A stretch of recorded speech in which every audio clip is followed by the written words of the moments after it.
Chuck, would you rather lease or finance? I personally am a finance guy, but leasing's not a bad option. Roy, would you rather lease or finance? I prefer financing. Hey, Pedro, Yo, would you rather lease or finance? finance. Ivan, would you rather lease or finance? It depends. If the lease deal is really good and I really do like the car, I'll lease it and then I'll buy it. If the lease deal isn't great, I'll finance it and I'm just gonna keep it. Hey, Jay, What's going on? would you rather lease or finance? If I own the business, which I soon will, I'm gonna lease it. But as of right now, in the miles I drive, I'm financing. Uncle Novak, would you rather lease or finance? I'd rather finance, man. It's all good now. They're giving good rates, good deals, and everything. Joe, would you rather lease or finance? Lease. If you lease a car, this is why you should never turn in your lease at the end of your lease end. First of all, they want you to turn that thing in, say goodbye, or try to manipulate you into getting into another lease or purchasing a vehicle. What you need to do is like 6 months before your lease ends, call around like different dealerships, put it out there that you're trying to sell your vehicle. A lot of people don't understand because they think it's a lease. It's like, oh, I don't own the vehicle. You don't technically own it, but do you own your house when you pay a mortgage? Do you sell your home, right? The bank owns it, but do you sell your home and get that equity out your home? Yes, you do.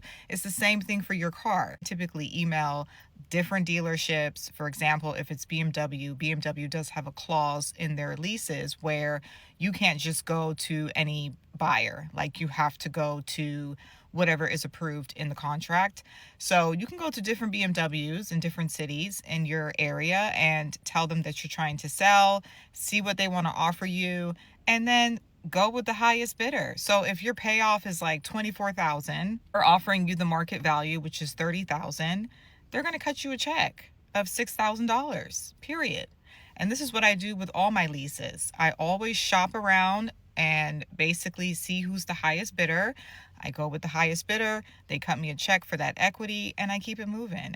But I'm just letting y'all know, do not go in and turn in that lease. Make sure you get that money. Hey, so should I lease a car or finance it? It depends. If you want a new car every few years, if you want a lower monthly payment, and if you want a car under warranty, then leasing is better. Okay, and what about financing? If you want to have equity and complete ownership of the car and unlimited mileage, then financing is for you. Does insurance make a difference? Nope. Whether you're leasing or financing the car, the insurance doesn't really make a difference. Thanks, Retail. I'll make sure to follow you for more money tips. Leasing isn't better or worse than financing a car. It's just a different way to buy a car. For some people, leasing makes a ton of sense and ends up being smarter. I mean, hey, I leased a car in 2019 and during COVID, I sold it and made $5,000. I made like 8 payments on the car, put no money down and made $5,000. I basically drove the car for free. Now there's some people who lease a car and they get buried in their lease and they hate their car and there's no way out of it. You really have to just iron out the situation and do your homework. For some people, leasing makes a ton of sense. You get a new car every 2 or 3 years. You never have to worry about it being out of warranty. And for some people, financing makes sense. You can put money down, buy a new car, finance it, pay it off, ride it till the wheels fall off, and have no payments. But if you're gonna get a new car every couple years, you just know without a doubt, you're the type of person who wants to have a new car every couple years. You got to lease. That's the best way to do it. I see people roll negative equity, car after car after car, and eventually they're $15,000, $20,000 upside down because they kept rolling negative equity because they kept trading out of their car. If you're going to buy a brand new car and try to trade out of it after 2 years, 3 years, you're most likely going to have negative equity. And if you continue that cycle, you're going to get buried to the point where you're in a really bad situation. So leasing isn't smarter than buying, and buying isn't leasing. Let's try that again. Leasing isn't smarter than buying, and buying isn't smarter than leasing. They're just 2 different ways to buy a car. Let me know in the comments what you guys think about this, and for more content like this, follow us, Flips Whips. I swear, every time the universe hears me complaining about how much I pay a month for this car, it finds a way to remind me to stop complaining. As soon as I pull in here, there's a person trying to like start their car. Like every time they do it, they just keep going like this. I've only driven cars that have car payments in these most recent years. The majority of my adult life, I have driven cars that are already paid off. Some good, some bad. You know, I've been broke down. I've had cars shaking on the freeway on me. I've driven them all. Now I'm leasing, and the one thing that I remember thinking is like, I paid on my car for the same amount of time, and when I went to trade it in, I didn't get shit for it. Maintenance that you now have to pay for everything, all of that. Take the car back. 4 years, I'm good. Let get another one, thank you. This is something I don't mind wasting money on, because it's that peace of mind of like, honey, this ain't my car. Honey, if this car breaks down, you better come pick this car up. I'm not paying, Tab's not paying for a thing, okay? If this car breaks, come get your car. All right, you're researching what to do and how to negotiate a brand new car. What's the difference between financing and leasing? How come on financing, you want to pay attention to the out-the-door price? You've probably heard that come up. And on leasing, you can pay attention to the payment only. I'll break it down. I'm Adam, the lease guy. Follow along for more tips. So guys, when you're shopping for a new car, there's a total different way to negotiate when you're looking to finance and own a car, or when you're looking to lease. When you're looking to finance, you don't want to pay attention to the monthly payment, because that can vary based on how long of a loan you pick, what your interest rate is. And so on financing, you focus on out the door. So you can go line by line, knock the dealer for anything extra they're adding in, take this out, get that out the door price as low as possible. And then whatever loan you pick or you qualify for will determine your payment amount. They're kind of separate. So you can't determine how good a deal it is based on the payment. It's the out the door price, right? So we got that. Now you cannot transfer that same logic to leasing. I'm Adam, the lease guy. Leasing is my specialty. When you're leasing, it's actually much simpler. All you got to do is pay attention to the monthly payment. Let me explain why. You're no longer buying the whole car. You're no longer trying to get to zero as fast as possible. Yes, the out the door price is important, because that brings the starting point down from which you're paying it down to the residual on a lease, the depreciation, but every single thing feeds into the payment. Whether they have an add-on, whether they have an extra package, it all boils down and leads into that one final lease payment. So the lowest lease payment was zero down, of course. Down payments muddy the water. We always want zero down.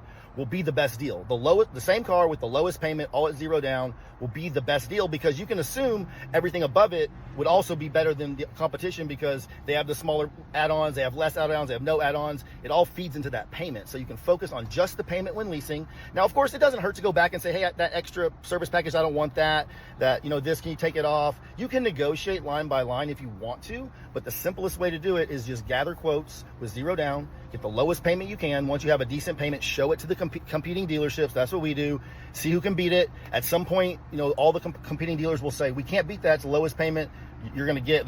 We can't do that. And okay, now I got the best deal available. Then it's up to you to decide, is that deal a deal you're worth taking? It may not be the best deal in the history of the market, but for that car in your market at this time, best deal available. Either take it or move on to another choice. Guys, we can do this exact thing for you. I can teach you how to do it. My team can do the shopping and negotiating for you. I'm Adam, the lease guy. Please like, subscribe, come back for more.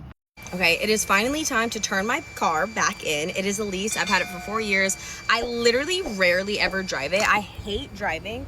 So I'm not gonna get into a brand new car immediately. And I also have like 10 other reasons why, and I will share that journey on a different video. But let's take everything out of my car. Literally, this is all junk. Like junk. But I brought a bag to stuff everything in it. I'm also currently at a car wash right now. I wanted to make sure my car was clean before I turn it in, because I do not want any like little random fees or whatever. I'm also a day late returning it. Like, it's February, my lease was done in January, so I will let you guys know what fees come with that. So crazy how much trash I have. I literally have not driven this car in so long. My car literally barely has anything in it. There's nothing wrong with it. When I tell you guys I never drive. I'm more worried about like the outside. See, like I probably will get a fee for this. Look how dirty my car is. When I tell you guys, it's been sitting in my parking garage for weeks. Like, it shows. There's not that many scuffs on this side, so we're doing pretty good. I also just got new tires and new brakes, so they can't cry or bitch about that. It's so hot in this car wash right now, but I will keep you guys posted with what they tell me at the car dealership. Bye.